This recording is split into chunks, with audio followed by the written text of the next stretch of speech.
Okay, welcome. We're diving into facial skeletal trauma today, really focusing on what you need for the plastic surgery boards. Exactly. We'll cover the essentials, the epidemiology, classification, how patients present, evaluation, and management. Right. The high-yield information. Right.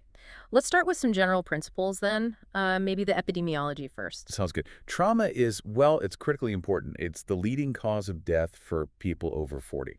And even more so for teenagers and young adults. Absolutely, the primary cause in those groups. And that obviously impacts workforce productivity significantly. It's the number one reason for lost workdays. Wow.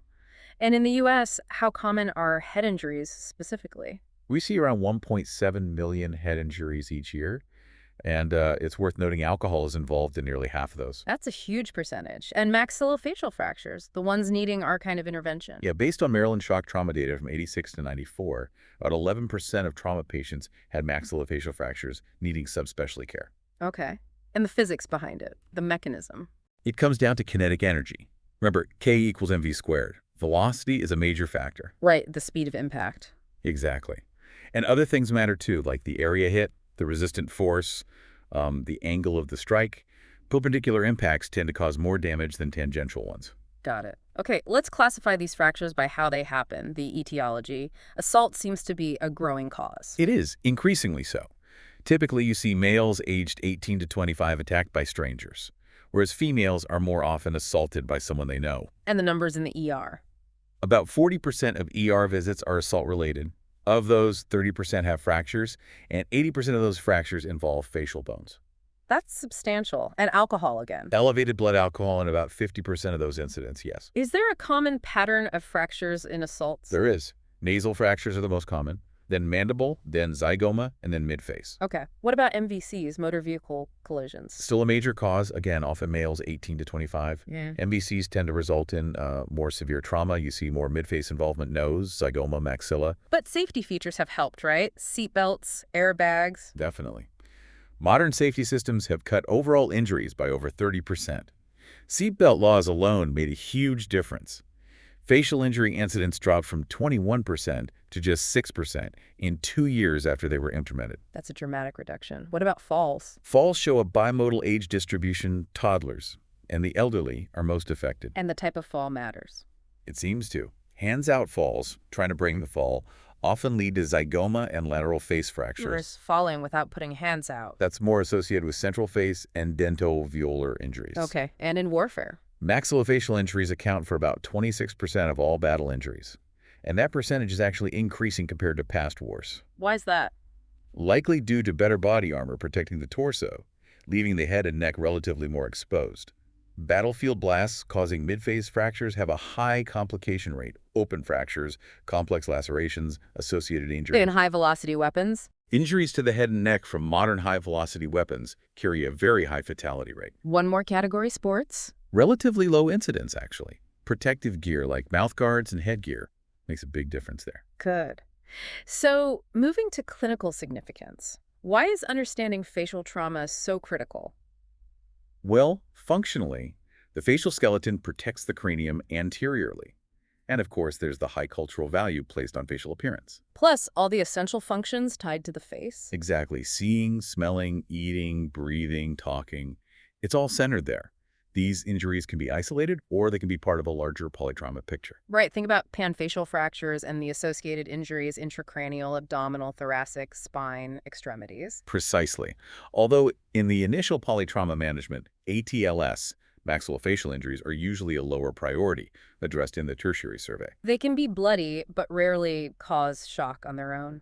Generally, yes, but there are critical exceptions where they are life-threatening or can cause irreversible harm. Such as Life-threatening hemorrhage is one. The internal maxillary artery is the usual culprit. airway compromise. Definitely. Yeah. Massive edema, loss of tongue support from mandible fractures, bleeding, structural distortion, all can obstruct the airway. Cervical spine injury is another big one. Very important. Associated with facial fractures in maybe 15–20% of cases. And worryingly, diagnosis can be delayed in 10–25% when there's a facial injury present. Always maintain C-spine precautions. And neurologic injury. A major concern. Middle and upper facial fractures carry a higher mortality risk than isolated mandible fractures. Risk factors include skull fractures, loss of consciousness, GCS less than 15, mid-face fractures. Okay, and long-term issues. There's often a direct link between injury severity and work disability in complex cases. Patients might have more somatic complaints, residual cranial nerve issues like numbness, persistent pain, headaches, sinus problems. And interestingly, the severity of these long-term issues isn't always tied directly to how bad the initial injury looked. Right, so let's talk evaluation. History is key. Absolutely. You need the mechanism of injury specifics matter, like weapon versus fists in an assault, location, time, any loss of consciousness. And subjective complaints. What should we ask about? Diplopia, numbness in the cheek or upper teeth, chin numbness, changes in their bite malocclusion, vision changes, blindness, hearing loss, ear discharge, otorrhea, nasal discharge, rhinorrhea, difficulty opening the mouth, trismus. These are all red flags. Any environmental factors? Yes, consider chemical exposure, agricultural injuries, things like that.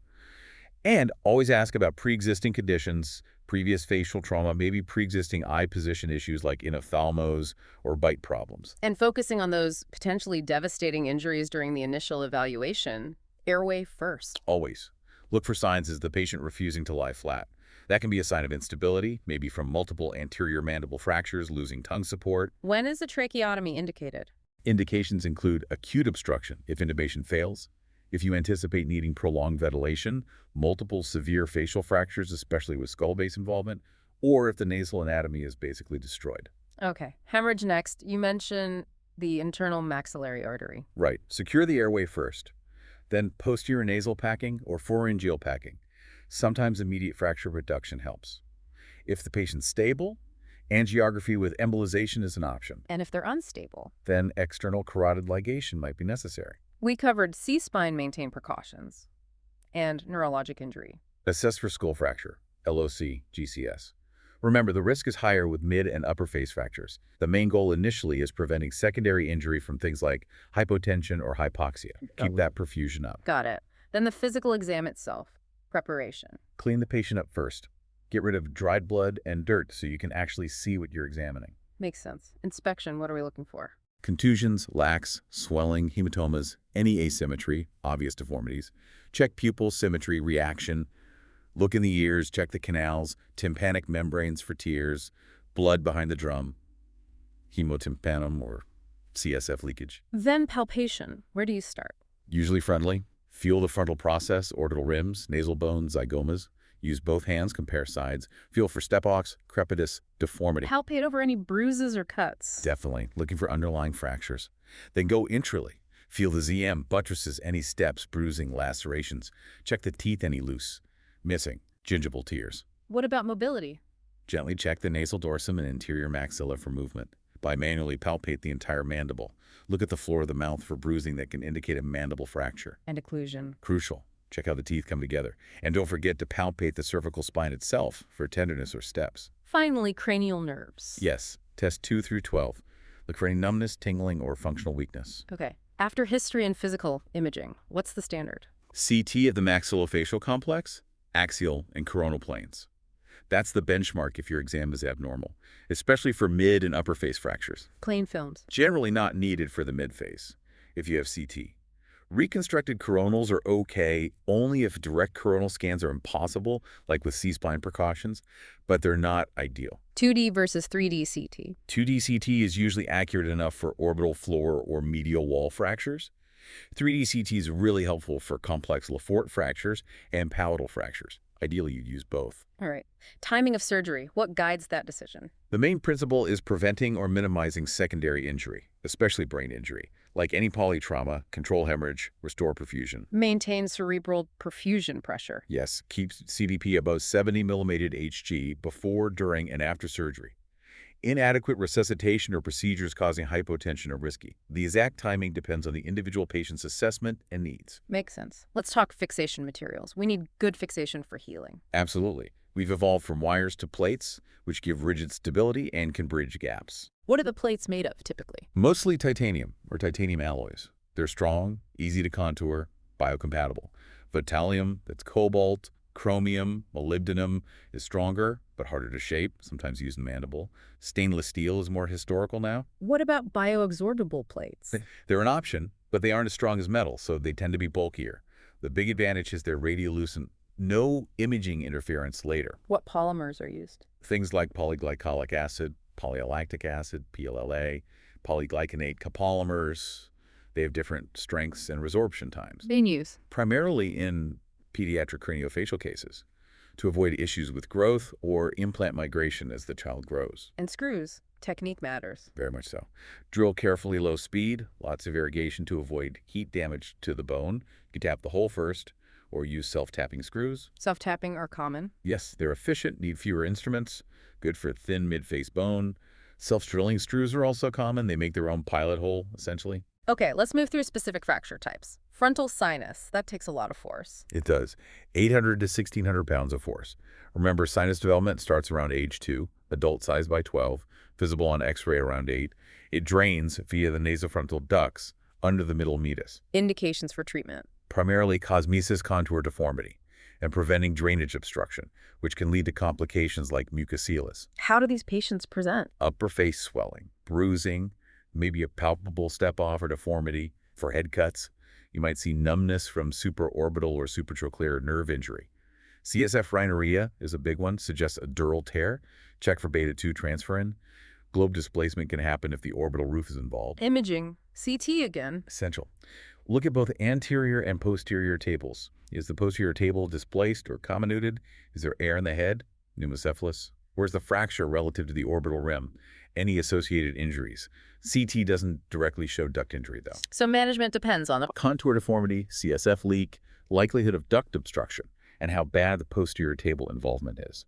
Access is usually coronal flap or through existing lacerations. What are the main surgical options? ORAF of the anterior table if it's isolated, no duct issue, no CSF leak, sinus obliteration if the duct is involved, but the posterior table is okay, and no CSF leak requires removing all mucosa, plugging the ducts. And cranialization. That's for more severe cases, anterior table fracture with the CSF leak, or significant posterior table damage. You remove the posterior table, remove mucosa, obliterate ducts, isolate from the nose, usually with a pericranial flap, then reconstruct the anterior table. Neurosurgery is involved. Pediatric considerations. Generally none. The sinus isn't developed enough to be a major issue. Okay, next. Nosorbital ethmoid, or NOE fractures. These sound tricky. They are probably the most problematic to repair aesthetically. They mess up the whole nasorbital valley, the medial canthus position, nasal projection, involves nasal and ethmoid bones. Is there a classification? Markovit's classification is useful. It's based on the central fragment where the medial canthal tendon attaches. Type 1, single fragment, tendon attached.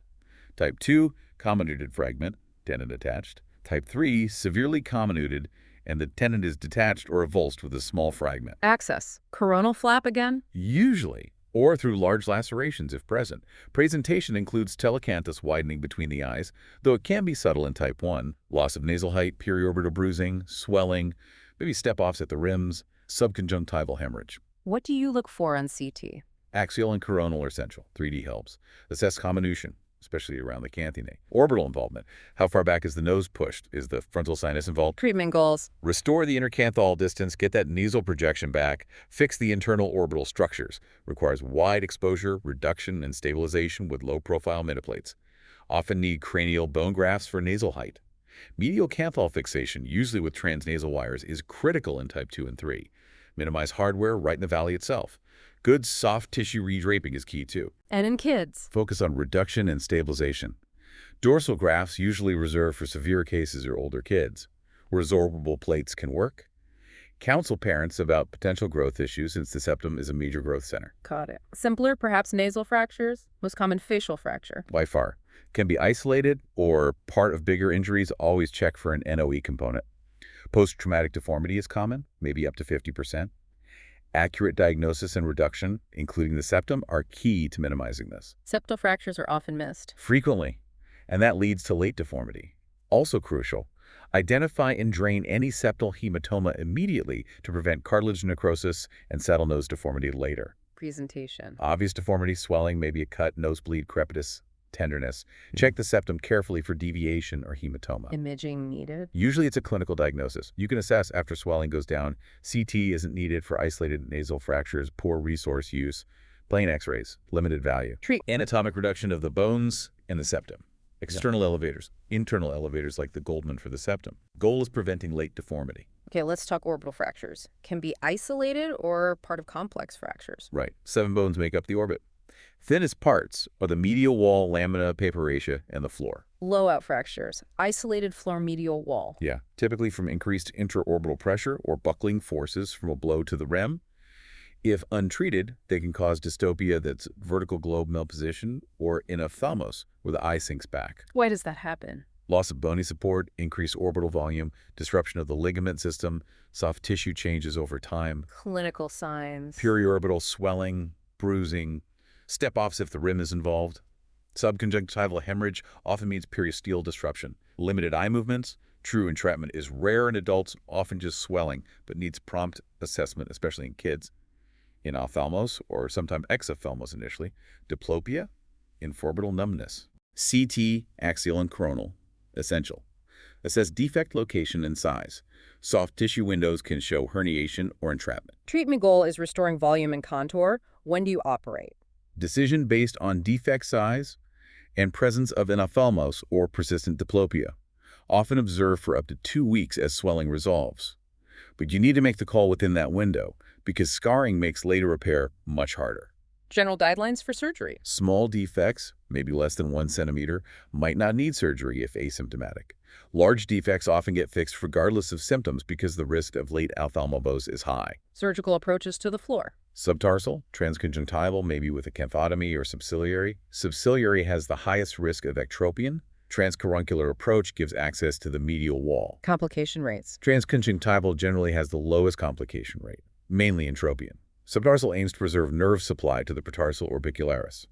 A coronal incision gives wide medial wall access if needed. What implants do you use? Various options. Resorbable ones like PDS foil, polyalactide, or even autogenous bone, often for kids or small defects. Non-resorbable options include titanium mesh, porous polyethylene, Medpor, solid polyethylene nylon sheets, sometimes composites. Pediatric orbital fractures have unique aspects. Yes, their bone is more flexible so can trap muscle more easily, the trapdoor fracture. That's relatively urgent due to ischemia risk. These kids often have significant pain, nausea, vomiting if truly entrapped. Resorbable fixation is often preferred. Moving laterally.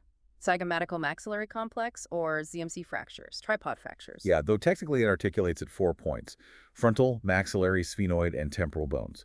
Usually all 4 are disrupted.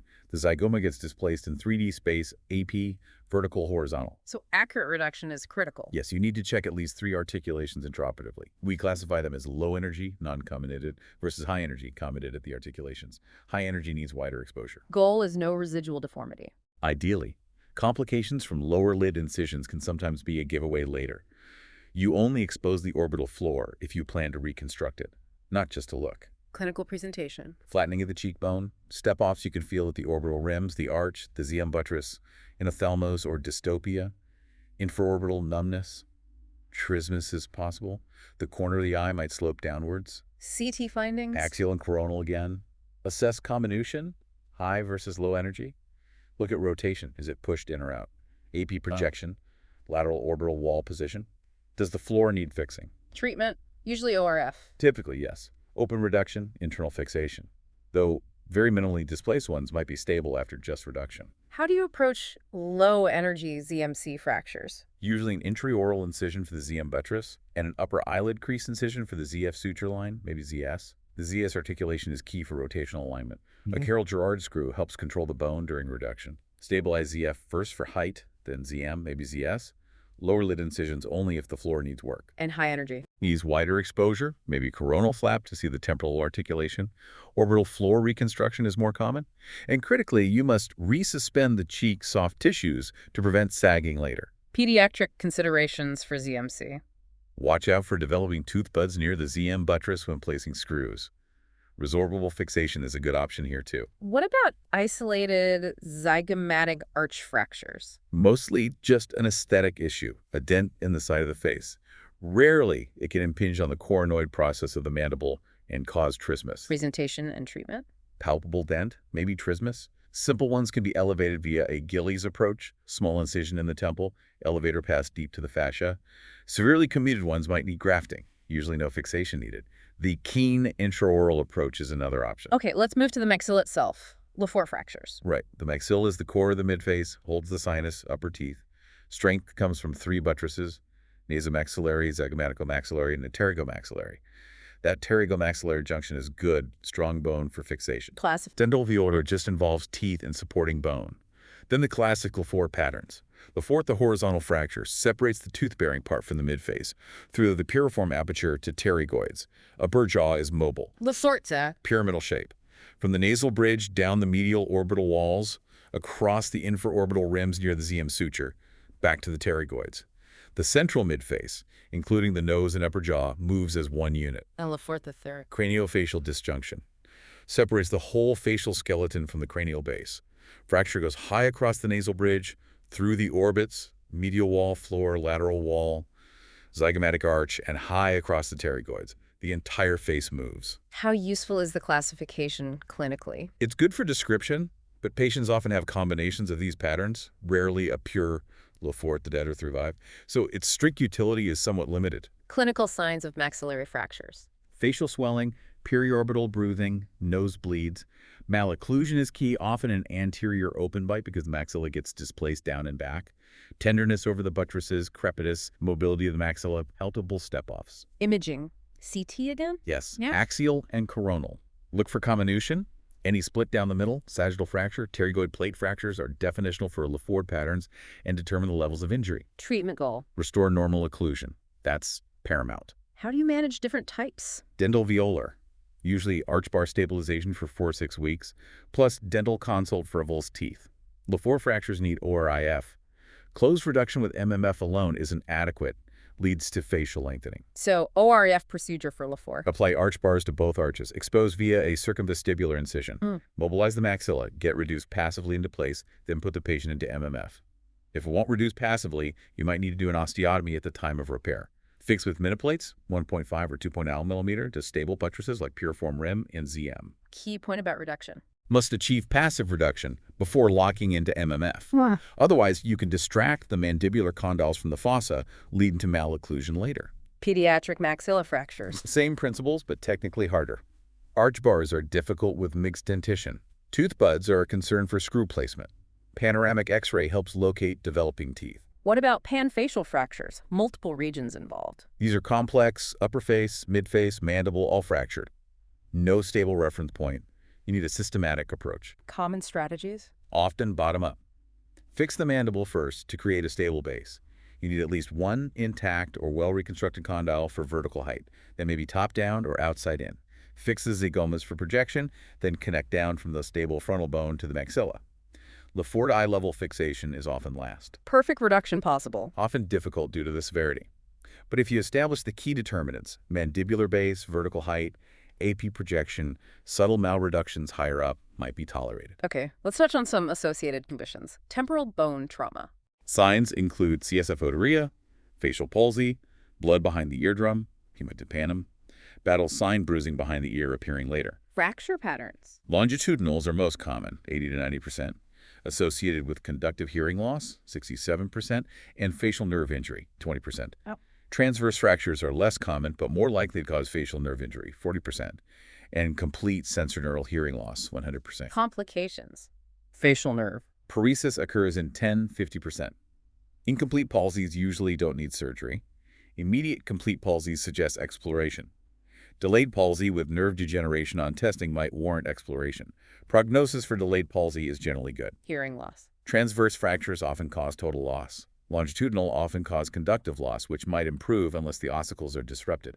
Persistent conductive loss beyond 2 months suggests exploring the middle ear. Vestibular issues. CSF leak. Vestibular dysfunction can cause nystagmus, vertigo, usually improves over months. CSF otorrhea occurs in about 25%, usually starts within 24 hours, and most stop spontaneously quickly. Ophthalmic consequences are common too. Yes, up to 30% after orbital trauma. Some are true emergencies needing immediate action: chemical burns, central retinal artery occlusion. Anterior segment injuries. Corneal abrasions heal quickly with patching, iridiolysis, iris root tears, traumatic mydriasis, pupil sphincter rupture, fixed dilated pupil, hyphema blood in the anterior chamber, needs monitoring for rebleed, managed with head elevation, rest, atropine drops, Posterior segment. vitreous hemorrhage, scleral rupture needs repair, retinal detachment, optic nerve avulsion. Sympathetic ophthalmia. Rare but devastating. Bilateral inflammation after penetrating trauma or surgery in one eye. Pathogenesis isn't fully clear. Prevention involves enucleating a severely damaged blind eye within about 2 weeks. Treatment is difficult once it starts. Traumatic optic neuropathy, TON. Vision loss without obvious initial injury can happen even without fracture due to deceleration forces. A relative afferent pupillary defect, RAPD, might be the only early sign. Optic atrophy appears later. Improvement in 30–50%. Treatment is controversial. Observation, high-dose steroids, surgical decompression. Some evidence supports combined steroids and decompression. Superior orbital fissure syndrome, SOFS. Rare, seen with Lafourche third or ZMC fractures involving the orbital apex. Affects CN third, fourth, 6, and V1.